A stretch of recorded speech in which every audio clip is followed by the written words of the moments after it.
Zimmerman. We should get into our reviews, of course. Andy has graciously agreed to take the summary of the first one. Andy, please take it away. Stuber. LAPD. Let's go. Well, do you have a more specific address? Compton!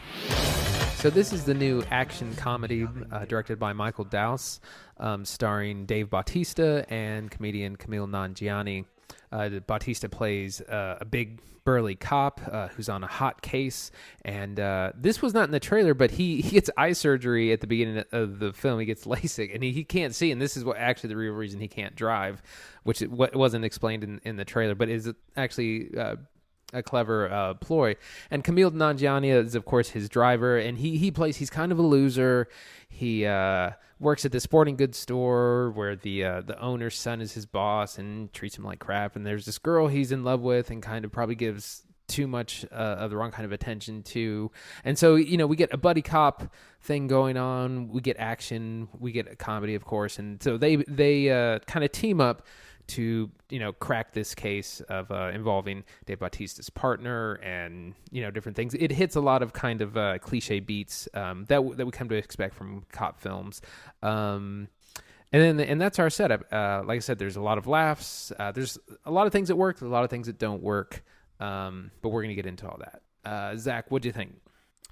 Okay, Stuber is exactly as advertised. It is a 90-minute buddy cop, kind of goofy fish out of water comedy, right? Our main character is the fish out of water, our Uber driver, and with this big ripped cop, and it comes out next to Spider-Man Far From Home, and nobody goes to see it, and honestly, it's a shame because this movie's really funny, and it's a shame nobody's going to see it because it's surprisingly charming. I really had a lot of fun with it. It's not incredible. It's not going to blow your socks off, but for 90-minute comedies, you can do so much worse. We have watched a handful of films this year that were way worse than this one in theaters. We've watched movies that are mildly worse than this one. It was pretty good. I laughed probably a dozen times in this movie, out loud in the theater. And I was able to do that because nobody was in the theater with me. I saw it alone. So let's talk about Stuber. There's a lot I liked about this movie. I'm excited to talk about it. Sure. Well, let's start. It's a comedy. Let's start with the jokes. There's a lot of humor, a lot of different kinds, visual humor, physical, Three Stooges kinds of gags, crass jokes. There's lots of laughs. It definitely deserves to be called a comedy. There's a lot of good humor. There's something that really cracked me up towards the beginning is, he's gotten this LASIK. He can't see, but he tries to hop in his car and drive away, and he ends up just driving kind of all over the road, all over the sidewalk, through people's lawns, and it just it's hysterical, because he's just mowing down people's trees and bushes, and it's great, and it's this kind of, I did not expect that kind of a joke. So there's a variety of humor in this. Yeah, the blind thing was an interesting touch. For the basic setup, I know you already got through it, but we've got Kumail Nanjiani as Stu, our Uber driver, who's trying to work two jobs and just trying to make it work. He lives in LA. It's expensive, right? And we've got Dave Bautista as this giant cop who's just trying to crack this case, man. He's been working on it so long. And these two are odd kind of buddies, and Dave Bautista can't see, which you're right, is not in the trailer at all. That is never revealed that he is having serious problems with his vision throughout most of the film. It's not just a little bit, and it's not overdone, but Kumail Nanjiani, meanwhile, is struggling to get 5 stars on his Uber rating. Of course, that's his whole thing. I got to get 5 stars so more people will take my rides and I'll make more money and I'll get out of working Uber and everything will work out. So they both have their own motivations for figuring things out, and they both have their own struggles. And man, these guys bounce off each other so well. He's got a great background in comedy, and Dave Bautista, meanwhile, coming off things like Guardians of the Galaxy and also serious roles like Blade Runner 2049, really brings the heat. And he's a great, giant, oversized, kind of goofy, but fairly serious cop. He plays it real straight, and it totally works. I was really pleased with the dynamic of these two, and I got a lot of laughs out of their very, very, very harsh, often vulgar one-liner jokes that I really enjoyed. I thought it was great. Yeah, we get a lot of humor at Kumail Nanjiani's expense because he drives a Nissan Leaf. a fully electric car, and Yes. there's this whole conversation about masculinity, which was really interesting because you have Dave Bautista, who's this man's man. He's a huge guy, he's a former pro wrestler, and then Kumail Nanjiani, he's a small guy, and he's not big, he's not ripped, he's not tough, or he's not any of those things. So we get a lot of kind of laughs at the differences of those things, and kind of how the consolation of those as well. This is also an action movie, so we get plenty of over-the-top action. We get some really good stunts and set pieces, and some really incredible violence out of nowhere. Sometimes it's surprising because it doesn't happen the entire film. So when it does, it's kind of shocking.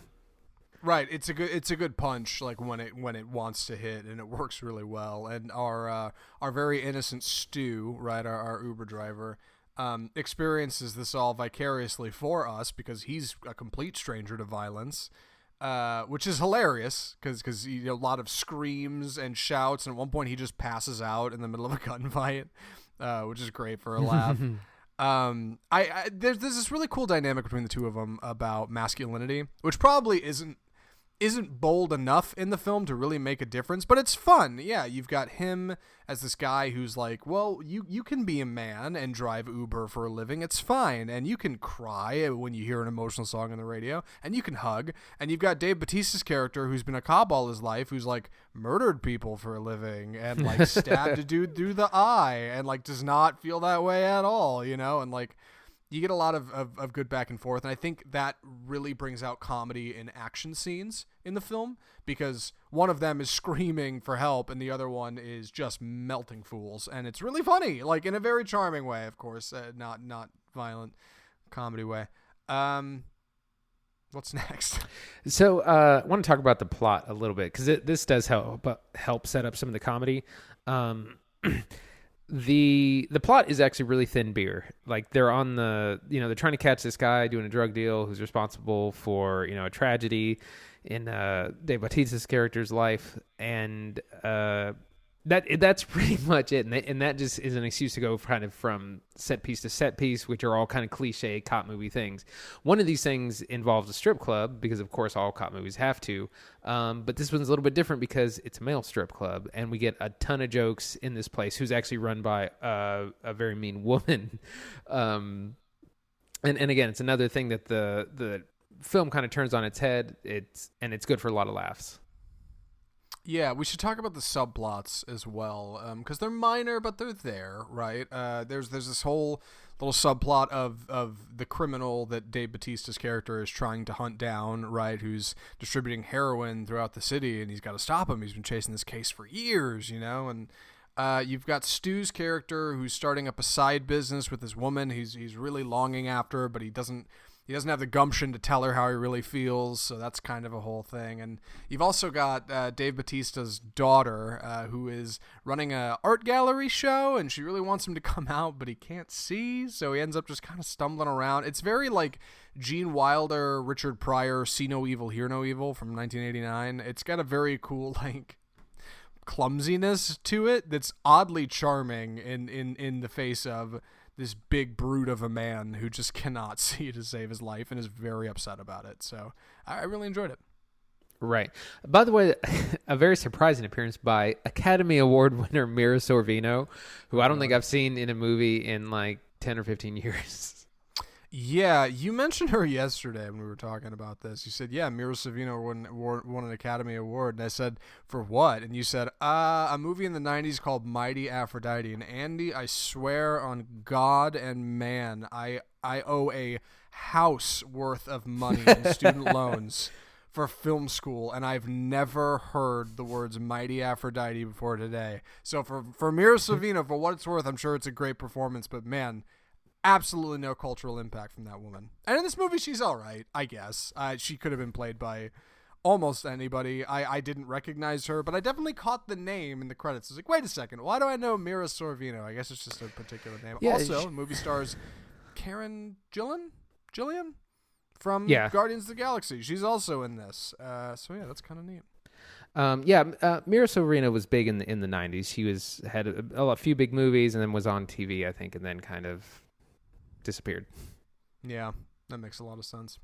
So one thing I want to talk about, the way this movie's put together, It's almost all on location, and I love it. These guys are actually, it seems like, at least, I might have it wrong, but it looks like they're actually in LA, and it's got that like golden kind of sunset that Los Angeles has.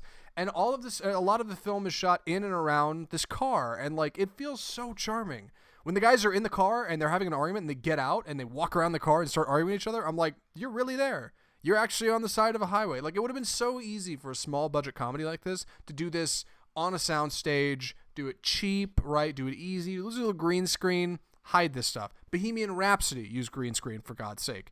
And like, no, they actually went out and shot stuff, and it feels genuine. It really helps you get into the film and helps it just feel a little bit more, I don't know, palatable than I feel like a lot of recent comedies I've seen. Really enjoyed that. I really respect for the way this movie's made. Yeah, it's real sets, real people, obviously some stunt doubles, but there's not a whole bunch of CGI mess. It's important to also remember that I think it's Iko Uwais is in here from The Raid, action star. He's not really utilized as much as he should be, considering who he is, but he does have a couple of cool fight scenes. Right, yeah, I didn't know who he was, and so yeah, he's a little underused, but maybe he's trying to get into more comedy. I don't know. I also appreciated the soundtrack to this movie, and when I say soundtrack, I should say like the licensed music they use, not like the original score.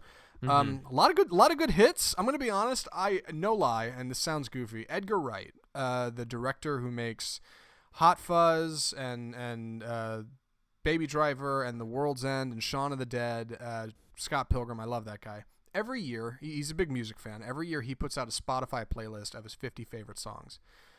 This is going to sound goofy, but hear me out. I could swear the first 3 or 4 songs in this movie come right off of those playlists. I'm not kidding.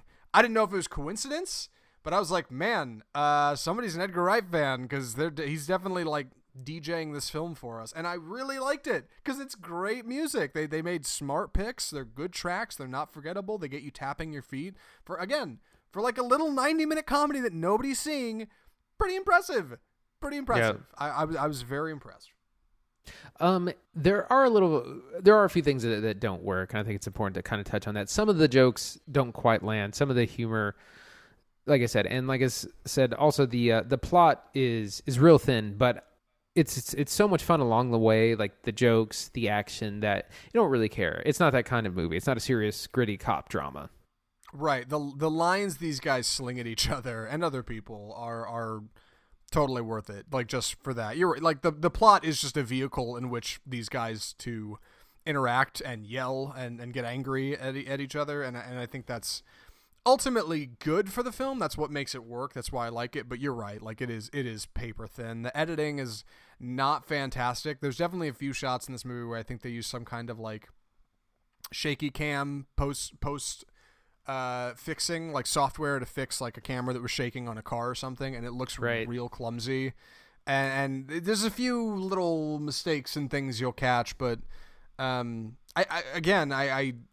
I shouldn't judge a movie based on like how it's doing at the box office, but like I went into this movie with my expectations just on the floor. Like, I really didn't expect much. I was like, yeah, it'll be okay. It's 90 minutes. Hey, it'll be over quick. And like, no, it was super great. In fact, I wouldn't mind it if they had expanded this into something more.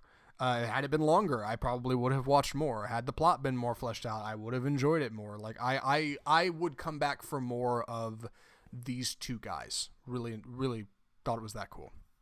Right, and Kumail Nanjiani was in Men in Black, but in a animated role. So this is kind of the first time he's been kind of more central in a film, kind of probably since The Big Sick.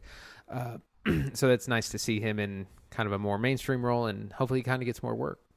Yeah, hopefully. He was great in The Big Sick, which he co-wrote and directed with his wife, I think. Here's my question before we kind of wrap things up here. In the age of direct to Netflix or direct to streaming films, how did this one escape it, and is it better for it? Should this have been a Netflix movie?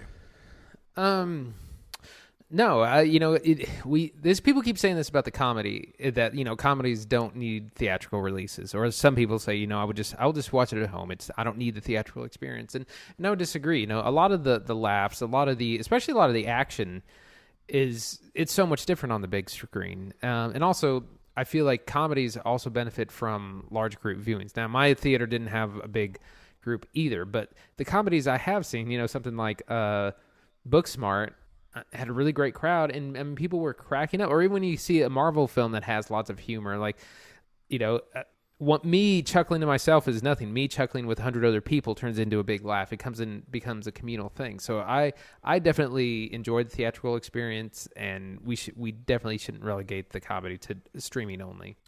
Yeah, I'm in the same boat. It's difficult for me to look at this and say this should have gone to Netflix. Would it have done better? Maybe. It's hard to, probably. Like, I'm sure more people would have seen it. I'm sure it wouldn't be seen as like a box office flop. But ultimately, this movie will come to streaming services. It will. There's no way it won't. And when it does, people will watch it, and I think they're going to be charmed. So if it makes it to Netflix and 1 million people watch it anyway, what's the difference? I guess like popcorn sales, maybe it didn't do so hot in theaters. But I think you're right. Like, ultimately, it's a good thing. It's a good thing to have movies like this in theaters. It's a bad thing to have like the Child's Play remake in theaters, because that movie was trash. But like, this one's creative and it's fun, and I wish it hadn't come out next to freaking Spider-Man, because it probably would have done better. It's a shame. I thought it was really cool. So yeah. Recommendations? Yes, recommendations. Andy, would you recommend Stuber? Yeah, absolutely. It's a fun movie, lots of laughs, lots of action. It's quick. It's 90 minutes. It's in and out. It's not real, you don't have any like raucous or kind of American Pie kind of humor. It's a little bit more dialed back. It's rated R, so you get kind of that more mature level of content, both in the comedy and in the action. Yes, I would recommend it as well. I really enjoyed it, if that didn't come across. I thought it was a lot of fun. I think it's underrated. I hope more people see it. It probably won't do great in theaters. It will end up on a streaming service, because I don't see people. I don't see this selling as like a premium in the Blu-ray aisle or anything. I'm sure it'll show up, and when it does, check it out. I promise you'll have a good time. Like I said, little gory. Definitely curt on the language, but if you don't mind that stuff and you just want to have a kind of a fun, goofy buddy cop movie, like, worth your time. I think you'll enjoy it.